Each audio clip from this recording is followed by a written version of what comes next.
Hi, Miss Jane. Ako nga pala si Richard. Isa rin ako sa iyong masugid na tagapakinig. Ang kwentong aking ibabahagi ay tungkol sa aking naging karanasan at sa naging kakaibang ugnayan namin ng aking ina. Siya nga pala, narito ako ngayon nakatira sa Marikina. Kasama ang aking dalawang kapatid ay mga anak pala. Pero para mas malinaw, mga kapatid ko na mga anak ko rin. Magulo po ba? E di isasalaysay ko sa inyo ang lahat kung papaanong nangyari na ang dalawang kapatid kong ito ay mga anak ko rin talaga. Ang aking ina na si Charlene ay nagmula sa isang may kayang pamilya. Nakapagtapos ito ng pag-aaral sa kursong accountancy at ang aking ama naman ay undergraduate sa kursong BS Criminology. Hindi man siya naging polis, pero police character naman ito. Bully at mahilig mangikil sa mga nabubuli niya. Iyon ang kwento sa akin ni Mama noong nalayo na sa amin si Papa. Kahit noong kasama pa namin si Papa sa bahay, ay nakikita ko na rin talaga ang ugali niyang arogante, matapang at mayabang. Tsaka parang palaging nagsisiga-sigaan, maging si Mama ay tiklop sa kanya. Walang boses si Mama ko sa loob ng bahay namin. Kung ano ang tama para kay Papa, ay iyon na ang pinal at dapat masunod. Hindi pwedeng salungatin.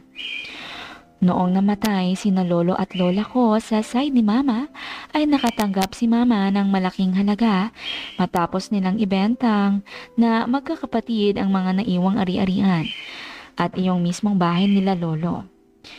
Iyong tanggap ni Mama na share ay ibinili namin ng lupain dito sa Marikina na may kasama ng bahay. Tapos sinabi ni Papa na bumili rin daw kami ng taxi na pwede niyang pamasadahan. Si Papa ko kasi ay sumasideline lang sa pamamasadan ng taxi ng ninong nila Mama at gusto niyang magkaroon ng sariling taxi para mas malaki raw ang kanyang maiuuwi na pera araw-araw. Wala namang makitang masama si Mama sa plano ni Papa, kaya bumili nga sila ng bagong kotse at kinuhaan na ng prangkisa at naipamasada na ni Papa ang taxi. Noong simula ay maayos naman daw ang lahat. Kaso habang tumatagal, napapansin naming hindi na araw-araw umuuwi ng bahay si Papa. Kapag tinatanong siya ay nagagalit. Huwag daw siyang tatanungin ng kung ano-ano o pag-isipan ng masama dahil nagpapakahirap daw siya sa paghahanap buhay sa labas. Kaya wala raw kaming karapatan na paghinalaan siya ng kung ano-ano. Hindi naglaon ay nahuli ni Mama si Papa na may iba pala talagang babae na kinahumalingan. Minsan kasi ay 2 o 3 araw siyang hindi umuwi sa amin. Tapos kapag umuwi ay wala pang 1,000 ang dalang pera. Nalaman ni Mama mula sa kanilang ninong na maliban sa pagkakaroon ni Papa ng ibang babae ay madalas rin daw iyon na magbar at minsan umuuwing lasing. Doon nga lang din daw nakikipagarahe sa garahe niya kung minsan. Noong mga panahon na iyon, ay nasa 18 taong gulang na ako. Second year college. Si Mama ko naman ay nasa mahigit 30 years old pa lang. Pero hindi ito halata sa kaniyang edad dahil sa kanyang kutis na maputi at makinis. May dugong Chinese kasi si Mama. Maliit lang siya na babae dahil ang height niya ay 5'4" lang. Pero proportion ang katawan. Halos kakulay at kamukha niya nga iyong artista na si Barbie Imperial. At ang kakaiba kay Mama dahil parang hindi siya tumatanda. Madalas nga kaming mapagkamala na magkasintahan kapag magkasama kami sa grocery o di kaya sa mall. Lalo na kapag nakaporma si Mama at may kaunting lipstick at makeup. Napakaganda niya talaga. Kaya nga kapag magkasama kami, kumakapit ako sa bewang niya para inggitin ang mga kalalakihan na nakatitig at isipin na lang girlfriend ko si Mama. Para na rin iwas mambabastos. Mas less kasi ang lalaking maglalakas loob na mag-approach sa isang babae kung makikitang may lalaking nakayapo sa bewang nito. Maliban sa pagiging slim type ni Mama, makinis rin siya at gifted sa bagay na yon. Para nga siyang dalaga sa bahaging iyon dahil tayong-tayo. Ang sabi sa akin ni Mama na naka-feeding bottle daw ako noong baby pa kaya hindi nasira ang form noong kanyang dalawang kayamanan sa harapan. Maging ang kulay noon ay parang pagdalagita pa rin talaga. Nakita ko rin kasi iyon noong minsan akong pumasok sa banyo dahil naiihi na talaga ako tapos si Mama naman ay naliligo pa. Noong makatapos ay pagod na pagod ako at hiningal. Naisip ko tuloy na napakaswerte ni Papa kay Mama. Maganda si Mama at parang dalagita lang ang itsura ng pangangatawan. Pero bakit hindi sila nag-anak pa ng kahit dalawa ni Papa? Tsaka bakit parang ang bilis naman yata mawalan ni Papa ng interest kay Mama? Samantala hindi naman kumukupas ang ganda ng aking ina. Makalipas ang ilang buwan ay natanggap na namin ang madalas na hindi pag-uwi ni Papa sa bahay. Pero tila nagbago si Mama. Nagiging mainitin ang ulo. Alam kong galit siya kay Papa pero hindi niya lang masabi. Isang gabi noon maulan ang panahon habang nagpapaantok ako ay naisip kong humingi kay Mama ng extrang allowance dahil may bibilhin akong materyales ng project ko sa school. Kaya pumangon ako at nagpunta sa kwarto niya. Hindi ko alam kung bakit imbes na kumato ay tila gusto kong sumilip roon nang hindi niya nalalaman. Baka kasi may ginagawa siyang mahalaga at gusto ko iyong makita. Dahan-dahan kong pinihit ang seradura ng pinto at sinilip si Mama. Nakita ko siyang nakahiga sa kama, pero mataas ang pagkakahiga niya dahil may 3 unan sa kanyang likuran. Nakaharap siya sa laptop habang naka-headset. Noong una ay naisip kong baka nanonood lang siya ng movie sa laptop niya. Pero napansin kong nakapikit siya. Nakabuka ng kaunti ang kanyang bibig at nagpapakawala ng mumunting tinig. Tanda na siya ay nasasarapan. Noong hanapin ko kung nasaan ang kanyang kamay, ay mas lalong hindi ako makapaniwala dahil naroon iyon sa ibaba. Pinapasaya ni Mama ang sarili niya. Nakatulala ako noon sa aking nakikita at unti-unti nang nadadala. Parang gusto ko nang lumapit sa kanya at makijoin pero wala pa akong lakas ng loob para gawin yon. Hanggang sa hindi ko talaga matiis, hawak ko na noon ang katago-tago at nakikisabay na rin sa kanya. Makalipas ang 15 minutos ay nakita kong nangisay na si Mama. Kaya naman, mas binilisan ko na rin ang aking ginagawa hanggang sa makarating na rin ako sa dulo. Dali-dali ko iyong sinalo kahit baka doon pa kumalat sa harapan ng pinto ni Mama at madulas pa siya. Nagtungo ako sa banyo at naglinis ng sarili. Pagkalabas ko ay naabutan ko si Mama na nasa kusina, umiinom ng tubig. Nakatulala siya habang nakatitig sa pader na parang pagod na pagod. Ma, okay ka lang po? Oo anak. Nahirapan lang ako makatulog. Pang-5 araw na ngayon na hindi umuwi si Papa mo. Hindi ko na talaga alam kung anong gagawin ko sa Papa mo. Parang bago siya. Ginagawa ko naman ang lahat pero parang hindi niya yun na-appreciate. Sa labas niya na hinahanap ang kalinga at kaligayahan na dapat sa sariling pamilya niya hinahanap. Mas marami na siyang oras sa mga babae niya kaysa sa atin. Sabi ko naman, ipagdasal na lang po natin man na magbago siya. Sa tingin ko naman magbabago rin siya kapag tuluyan nang nag-matured o magsawa sa kanyang mga pinagagagawa. Sana nga anak, magbago pa siya. Bilang asawa niya kasi ay nahihirapan na rin ako. Mabuti na lang kahit papano may income ako sa mga pinapautang kong pera. Kasi kung aasa ako sa kanya, pareho tayo magugutuman. Hindi na nag-iintrega si papa mo ng pera sa akin at kung magbibigay man ay wala pang 1,000. Sa kuryente pa lang natin mahigit 3,000 na. Paano pa ang pambayad sa tubig at sa pagkain natin, pati mga panggastos mo sa school? Mahabang wika ni mama sabay buntong hininga. Sabi ko naman, siya nga pala ma, kailangan ko po ng pera para pambiling ng mga materyales sa project ko. Diyan sa ibabaw ng ref anak, may pera dyan. Magkano ba kailangan mo? Mahigit mga 100 lang po siguro ma. Di sige, kumuha ka ng 200 pesos sa lagayan ko ng pera dyan sa ibabaw ng ref para hindi ka ma-short.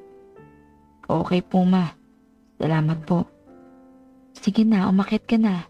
Iinom muna ako ng gatas para mabawasan tong pagkabalisa ko. Sige po ma. Good night po. Sagot ko pa at umakyat na. Pagkarating ko lang sa aking higaan ay agad akong nakatulog. Napagod ako dahil sa ginawa ko roon sa may pintuan ni mama. Kinabukasan, maaga akong umalis ng bahay. Tulog pa noon si mama. Pero wala namang problema dahil ipapainit ko lang naman ang kanin sa rice cooker. Tapos may ulam din naman sa ref na ipapainit lang din. Kaya kahit hindi na gumising ng maaga si mama, ay makakapag-almusal ako ng kanin. Naging abala ako sa school dahil sa dami ng ginawa. Bago umuwi, ay dumaan pa ako sa isang school supply store para bumili ng mga materyales ng project ko. Nakita kong naroon si Andrea. Bunsong anak ng ninang nila mama sa kasal. Mas matanda ito kesa sa akin ng 2 taon at nasa 4th year college na. Itong si Andrea ay matagal ko ng crush. Pero hindi naman kami nagkakaroon ng pagkakataon na magkausap ng matagal o maging magkaibigan. Hanggang tanguan lang kami sa tuwing isasama ako ni mama kapag dumadalaw sa kanila. Kaya masasabing hindi talaga kami close. Habang abala ko sa paghahanap ng mga materyales na bibilhin ko ay nakita ko nga si Andrea pero hindi ko siya pinansin o binati. Nakakahiya kasi, lalo at medyo may kaya sila sa buhay at maganda rin siya. Balita ko nga ay napakatalino niya rin kaya wala akong lakas ng loob na basta na lang mag-approach sa isang katulad niya. Hindi niya rin naman ako nakita kaya hindi naman siguro ako matatawag na suplado o hindi namamansin. Habang nakaupo ako at may dinudukot na material sa may dulo, ay bigla na lang may tumakip sa magkabilang mata ko. Kahit may hinala akong si Andrea iyon, ay hindi ako nagpahalata. Sabi ko na lang, "Uy, sino ka? Alisin mo yan. Baka magkalat ng mga display rito kapag nasagi ko." Inalis niya naman iyon, tapos agad akong lumingon sa kanya. "Hi Richard, kumusta? Anong ginagawa mo rito?" Ayos naman ako. Bumibili ako ng mga materyales para sa project ko. Ikaw? Bibili lang ako ng ballpen. Paubos na kasi. Tara, sabay na tayo sa counter. Wika niya, kaya naman sumunod na rin ako sa kanya. Richard, si Kuya Greg, kamusta? Balita ko, nagloloko raw. Narinig ko lang sa kwentuhan nila mama at papa. Oo nga eh. 1 linggo nang hindi umuwi. Panay ang babad sa babae niya. Ganun ba? Ang bad niya naman. Ang ganda-ganda ni Ate Charlene eh. Nagagawa niya pang maghanap ng iba? Oo nga eh. Ewan ko ba naman kay papa. Pero sana magbago na siya. Naawa na ako kay mama eh. Palagi na lang malungkot at umiiyak. Kapag ako nagkaroon ng asawa, hindi talaga ako gagawa ng bagay na ikakasakit ng damdamin niya. Wow, ang sweet mo naman pala. Sana magkaasawa ko balang araw ng katulad mo. Wika niya sabay ngiti. Bigla akong namula sa sinabi niya. Hindi ako sigurado sa ibig niyang iparating sa akin. Maaring may kahulugan at maaari ring wala. General statement lang. Matapos magbayad, ay sabay na rin kaming lumabas sa store na iyon. Sabi niya, Richard, kunin ko sana yung number mo para naman magka-text tayo minsan kapag pareho tayong walang ginagawa. Okay, sige. Sagot ko pa at kinuha ang cellphone niya at ako na ang nag-type ng number ko doon. Pinindot ko na rin ang call button para mag-ring ang cellphone ko at makuha ang number niya. So, paano Richard? Mauna na ako sa'yo. Mag-jeep ako eh. Mainit pa at mas malayo ang bahay ko sa inyo. Ikaw, baka gusto mo nang sumabay. Libre ko naman pamasahe mo. Naku, wag na. 2 kanto na lang bahay na namin. Sasakay pa ba ako ng jeep? Tsaka pagkaliko ko ron ay malilim naman na ang dadaanan ko. Okay, sige. See you. Wika niya at umalis na para sumakay sa jeep na huminto sa harapan namin. Ako naman ay titig na titig sa kabuuan niya na parang minimemorya ko ang lahat ng aking nakikita. Itong si Andrea ay nasa 20 years old na noong mga panahong iyon. Mga nasa 5'6" ang height, maputi, makinis at cute ang mukha. Parang kamukha niya ang batang version ni Maui Taylor. Ganoon ang hawig ng kanyang mukha.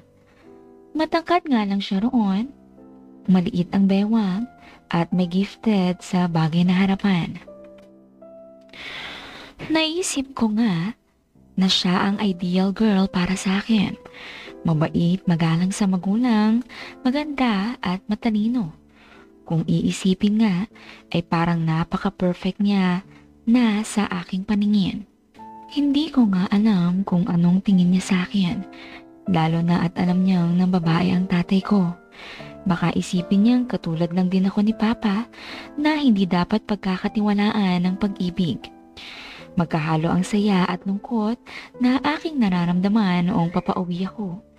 Masaya ako dahil nagkaroon ako ng pagkakataon na makausap ng matagal si Andrea at baka sakaling masundan pa iyon dahil kinuha niya ang number ko. Nalulungkot naman ako dahil sa alam niya ang ginagawa ngayon ng tatay ko. Baka makaapekto iyon sa tingin niya sa akin. Ayun, my loves, dito na muna natin puputulin ang kwentong handog sa atin ni si Richard. Mukhang napaka-exciting rin itong kanyang kwento tungkol sa naging ugnayan nila ng kanyang ina. Simula pa lang ng kwento ay sinabi niya na sa atin na anak niya rin ang 2 kapatid na kasama niya sa bahay. Kaya alam natin na mukhang may magaganap nga na masayang bagay sa kanilang mag-ina. Mag-comment ka naman, my loves, kung gusto mo ang topic natin sa kwentong ito. Kahit yes lang ang i-comment mo, my loves, ay alam ko na yun na ang gusto mo. Huwag rin kalimutan na mag-subscribe ha. Napapansin ko kasi na napakaraming views pero konti naman ang nakasubscribe. Para tuloy nakakalungkot. Feel ko na parang ayaw nyo akong mapakinggan muli kapag ganon. Kaya subscribe ka na, my loves ha, please. Salamat, bye-bye and take care.